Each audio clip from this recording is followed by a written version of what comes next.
বিসমিল্লাহির রহমানির রহিম। আজকে আমি দেখাবো বড় চিংড়ি মাছ কিভাবে পরিষ্কার করতে হয়। এই যে এখানে বড় চিংড়ি আছে, গলজা চিংড়ি। চিংড়িগুলি জাস্ট এইভাবে ধরবেন। অনেকে মনে করে চিংড়ি মাছ পরিষ্কার করা অনেক কষ্ট, আসলে কোনোই কষ্ট নেই। যে চিংড়ি মাছটা এভাবে ধরে ফার্স্টে এই যে এইভাবে একটা কেচির সাহায্যে এই যে ময়লাটা ফেলে দিবেন, মাথাটা ফেলবেন। আর একটা করে দেখাচ্ছি আমি। এই যে এইভাবে এইভাবে চিমটি দিলে ময়লাটা বের হয়ে যাবে।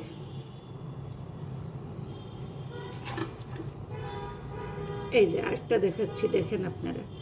কেচি দিয়ে ফার্স্টে এভাবে মাথাটা চোপাগুলি ফেলবেন, তারপরে মাথাটা এই যে এভাবে বেঁকা করে কাটবেন। কাটার পরে যে ময়লাটা বেরোচ্ছে, ময়লাটা আপনারা এইভাবে হাত দিয়ে ফেলে দিবেন।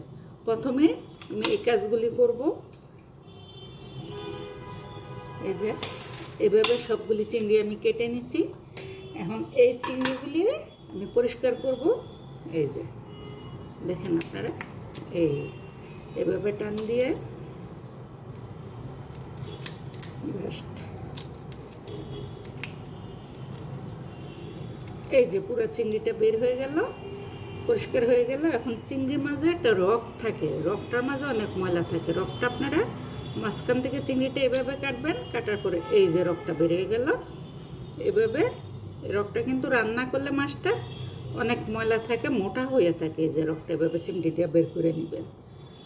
তারপরে একটা সবগুলি এখানে আমার 3 কেজি চিংড়ি আছে।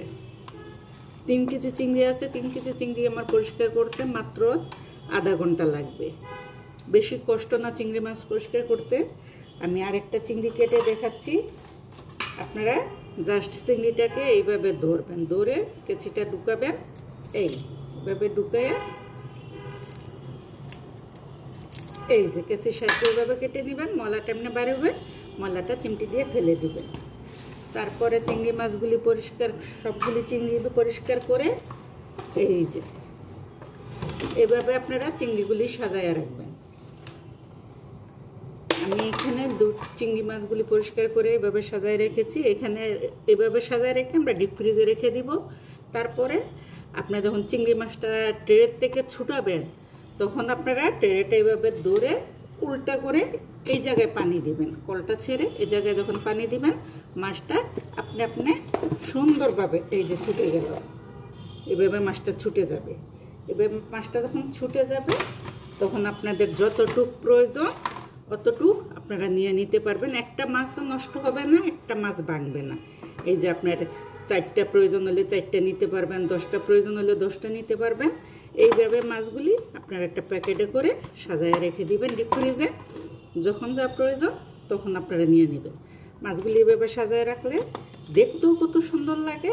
তারপরের মাছগুলি যখন সোজা করে রাখবেন, রান্না করার সময় মাছগুলি এরকম সোজা থাকবে, বেঁকা হবে না। চিংড়ি মাছ কিন্তু রান্না করতে গেলে অনেক বেঁকা হয়ে যায়, আর আপনার মাছগুলি এইভাবে রাখলে একটুও বেঁকা হবে না। এখানে 3 কেজি চিংড়ি মাছ আছে আমার। 3 কেজি চিংড়ি মাছ আমি এই যে এটার মধ্যে হাফ রাখলাম, আর এই যে এটার মধ্যে আছে, এটাও আমি পরিষ্কার করে এইভাবে ট্রেতে সাজায় রাখবো। 2টা ট্রেতে করে আমি বিছিয়ে বিছিয়ে সাজায় রাখবো। তারপরে আমার যখন যা প্রয়োজন আমি নিয়ে নেব। ঠিক আছে, মাছ পরিষ্কারটা তো আপনারা দেখাই দিলাম, দেখতেই পারলেন কিভাবে পরিষ্কার করবেন। আপনাদের দেখার সহযোগিতাতে আমি আরেকবার দেখাই দিচ্ছি একটা মাছ। এই যে এভাবে এভাবে কেটে নেবেন। এই হয়ে গেল, ময়লাটা বেরিয়ে গেল। তারপরে মাছটা এই যে এখান থেকে ছিলবেন।